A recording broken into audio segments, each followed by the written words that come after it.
Hello students, कैसे हैं आप सब। उम्मीद करता हूँ आप बहुत अच्छे होंगे और अपने घर पर सुरक्षित होंगे। फ्रेंड्स, आज हम आगे कंटिन्यू करने वाले हैं अपनी वही सीरीज सत्ता की साझेदारी, जिसमें 2 पार्ट हम पहले करा चुके हैं। आज ये होने वाला है पार्ट 3 है और ये फाइनल पार्ट है इस वीडियो का। आज इस वीडियो के बाद आपका ये चैप्टर कंप्लीट हो जाएगा। इसका जो टॉपिक्स हैं वो सारे क्लियर हो जाने हैं।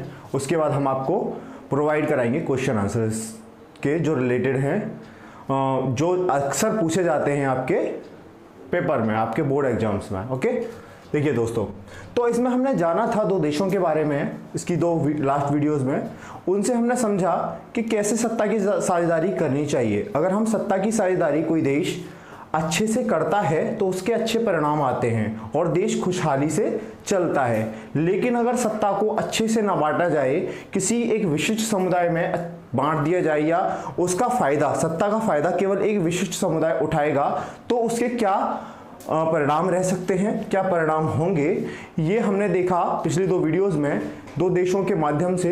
एक था श्रीलंका और एक बेल्जियम। श्रीलंका में यही हुआ कि वहां पर सत्ता की साझेदारी अच्छे से नहीं हो पाई। सत्ता की साझेदारी अच्छे से न हो पाने के कारण वहां गृह युद्ध हो गया। और बेल्जियम में वहां की सरकार ने समझदारी दिखाई और अपने कानून में 4 बार परिवर्तन करके एक ऐसा कानून बनाया जिससे लोगों, जो कि सभी लोगों के लिए सुटेबल था, और वहां पर बहुत खुशहाली वाली सरकार आ गई। ओके, आगे देखते हैं। आज हम पढ़ेंगे सत्ता की साझेदारी के रूप, यानी सत्ता का मतलब हम जानते हैं पावर या शासन। उसकी साझेदारी के क्या क्या रूप हो सकते हैं। ओके, पहला है सरकार का 3 अंगों में बांटा जाना। कैसे? हमारा देश भारत, अब हम भारत किस से समझेंगे? अपने देश से समझेंगे, है ना। बहुत हो गया दूसरे देशों में समझना, अब अपने देश के बारे में समझेंगे। देखिए, हमारा देश है, उसमें भारत हमारा एक लोकतांत्रिक देश है, उसमें सरकार को 3 अंगों में बांटा गया है, कार्यपालिका, विधायिका और न्यायपालिका। अरे भैया, ये कार्यपालिका, विधायिका, न्यायपालिका, इतने भारी भारी शब्द क्या है ये? आओ समझते हैं। देखिए, जो कार्यपालिका है ना, वो होती है जहां पर कार्य किया जाता है। विधायिका जहां विधेयक बनता है। तो पहले समझते हैं विधायिका, तब समझ में आएगी कार्यपालिका। विधायिका का मतलब है जहां विधेयक बनता है। विधेयक मतलब बिल। कोई भी नया बिल जब बनता है तो उसे कहां बनाया जाता है? विधायिका में। कौन बनाता है? सांसद या विधायक उसे बनाते हैं, ठीक है। और वो लागू कहां होता है? कार्यपालिका में। कार्यपालिका में कौन कौन होता है? कार्यपालिका में राष्ट्रपति, उपराष्ट्रपति, प्रधानमंत्री, मंत्रिपरिषद, ये सब आते हैं। और जो भी हमारे ऑफिसर्स होते हैं वो कहां आते हैं? कार्यपालिका में। और विधायिका में सांसद, विधायक आते हैं। ओके, ठीक है जी, समझ में आया। अच्छा, मान लीजिए कोई भी कानून बन गया, बनने के बाद में वो यहां लागू करने में उसे प्रॉब्लम आ रही है, लागू भी हो गया बाई चांस, और बाद में उस पर विवाद उत्पन्न होता है, इन दोनों के बीच में आपस में लड़ाई हो जाती है, तो इनका न्याय कौन करेगा? न्याय करने के लिए है न्यायपालिका। नाम से समझ में आ रहा है, इसका काम है न्याय करना, जस्टिस करना। ओके, हमारे देश में न्यायपालिका ही एक ऐसा न्यायपालिका ही वो है जिसको सबसे अलग रखा गया है, जिसको स्वतंत्र रखा गया है, जिस पर कोई बाह्य दबाव काम नहीं कर सकता, है ना। ये 3 पार्ट्स में है, सुप्रीम कोर्ट, हाई कोर्ट और डिस्ट्रिक्ट कोर्ट। ओके, ठीक है, समझिए, समझ में आया होगा यहां तक। आगे समझते हैं सरकार का विभिन्न स्तरों पर बंटवारा। अब सरकार को विभिन्न स्तरों पर बंटवारा, ये क्या है समझते हैं। देखिए, हमारे देश में मुख्यतः सरकार को 2 भागों में बांटा गया है, एक केंद्र सरकार, दूसरा राज्य सरकार। केंद्र सरकार यानी कि वह सरकार जो पूरे देश में काम करती है, पूरे देश को संभालती है, जो दिल्ली में बैठते हैं, जो हमारा संसद है वहां से चलाई जाती है ना, जिसमें हमारे प्रधानमंत्री, मंत्रिपरिषद कार्य करती है। ओके, इसका काम होता है पूरे देश पर शासन करना। देखिए भाई, हमारा देश 135 करोड़ जनता वाला देश, क्या एक सरकार सफिशिएंट है उसे चलाने के लिए? नहीं। उसको चलाने के लिए, इतने बड़े देश को चलाने के लिए, इतनी सारी जनसंख्या को मैनेज करने के लिए बहुत सारी सरकारों की जरूरत है। इसलिए उन्होंने क्या किया कि मुख्य रूप से हम हैं, पूरे देश को चलाएंगे हम, लेकिन हम डिवाइड कर दे रहे हैं इसको राज्य सरकारों में। अलग अलग राज्य की अपनी अपनी सरकार होगी, जो आपके अपने आंतरिक मसले हैं आप उन्हें खुद सॉल्व करें, है ना। उसके लिए क्या बना दी, राज्य सरकार बना दी गई। ओके, क्लियर है। जैसे हम समझ लेते हैं कि केंद्र सरकार इस टाइम किसकी है, केंद्र में किसकी सरकार है, केंद्र में सरकार है मोदी जी की, यानी कि भाजपा की। भाजपा की ना कह के हम उसे एनडीए की कहें तो ज्यादा बेहतर है।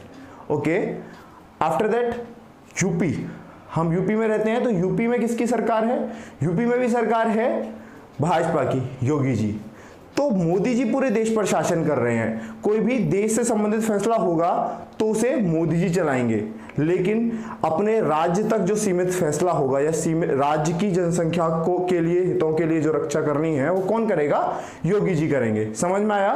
सरकार का बंटवारा, सरकार को दो स्तरों पर बांटा गया, केंद्र सरकार और राज्य सरकार। मुझे उम्मीद है कि आपको बहुत अच्छे समझ में आया होगा।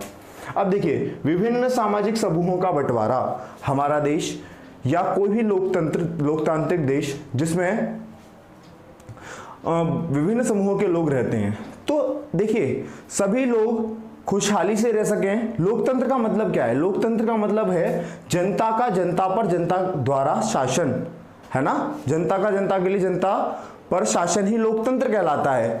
तो जनता खुशहाल रहे, खुश रहे, इसलिए क्या करना होगा, सभी समूहों को बराबर लेकर चलना होगा, है ना। सभी समूहों को बराबर लेकर चलना होगा। इसलिए हमारे देश में क्या व्यवस्था है कि कोई भी व्यक्ति चुनाव लड़ सकता है अगर वो एलिजिबल है तो, है ना। अगर आप हिंदू हैं, मुस्लिम हैं, सिख हैं, ईसाई हैं, दलित हैं, कोई भी हैं, आप चाहें तो चुनाव लड़ सकते हैं।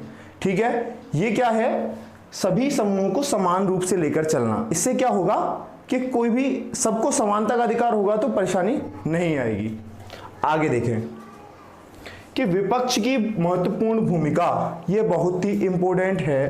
देखिए समझते हैं इसको, पहले तो आप समझ लें इंपॉर्टेंट है। किसी भी सत्ता को चलाने के लिए, किसी भी सरकार को चलाने के लिए विपक्ष बहुत ज्यादा महत्वपूर्ण है। क्यों महत्वपूर्ण है साहब, देखिए विपक्ष महत्वपूर्ण इसलिए है क्योंकि मान लीजिए सरकार जो है वो गलत फैसले लेती है तो उसका विरोध कौन करेगा, विपक्ष करेगा।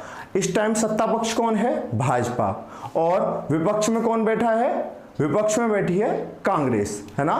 तो अगर भाजपा कोई बिल लेकर आती है जो कि जनता के खिलाफ है ना, तो उसका विरोध कौन करेगा, उसका विरोध करेगा कांग्रेस, उसका विरोध करेगी कांग्रेस। अगर हमको एक अच्छी सरकार चाहिए तो अच्छा विपक्ष भी होना चाहिए, ताकि वो समय समय पर जनता को बता सके कि सरकार अच्छे से काम नहीं कर रही है। तो दोस्तों हमने इस तरीके से इस चैप्टर को कंप्लीट कर लिया है।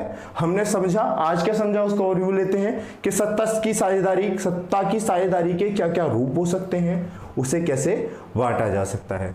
सरकार का तीनों में विभाजन करके हमने कार्यपालिका समझा, विधायिका और न्यायपालिका को समझा। आगे हमने जाना कि सरकार का विभिन्न स्तरों पर कैसे बंटवारा किया जा सकता है। तो दो तरीके से हमने सरकार का बंटवारा किया, राज्य सरकार और केंद्र सरकार। आगे विभिन्न सामाजिक समूहों का बंटवारा, यानी कि सत्ता में कोई भी समूह का व्यक्ति आ सकता है और सरकार में भागीदारी कर सकता है, उसके साथ भेदभाव नहीं किया जाएगा। दूसरा, विपक्ष की महत्वपूर्ण भूमिका। ठीक है, विपक्ष की महत्वपूर्ण भूमिका क्या रहेगी, वो रहेगी कि अच्छी सरकार के लिए एक मजबूत विपक्ष का होना बहुत जरूरी है, ताकि वो सरकार के गलत नीतियों का, गलत कामों का विरोध कर सके और जनता को उससे अवगत करा सके। तो दोस्तों आज के लिए इतना ही इस वीडियो में। उम्मीद करता हूं कि आप लोगों को वीडियो पसंद आई होगी। अगर वीडियो पसंद आई है तो प्लीज लाइक करें, इससे हमारा मनोबल बढ़ता है, और चैनल को सब्सक्राइब करें। आगे भी हम अच्छी वीडियोस लाते रहेंगे। Thank you so much.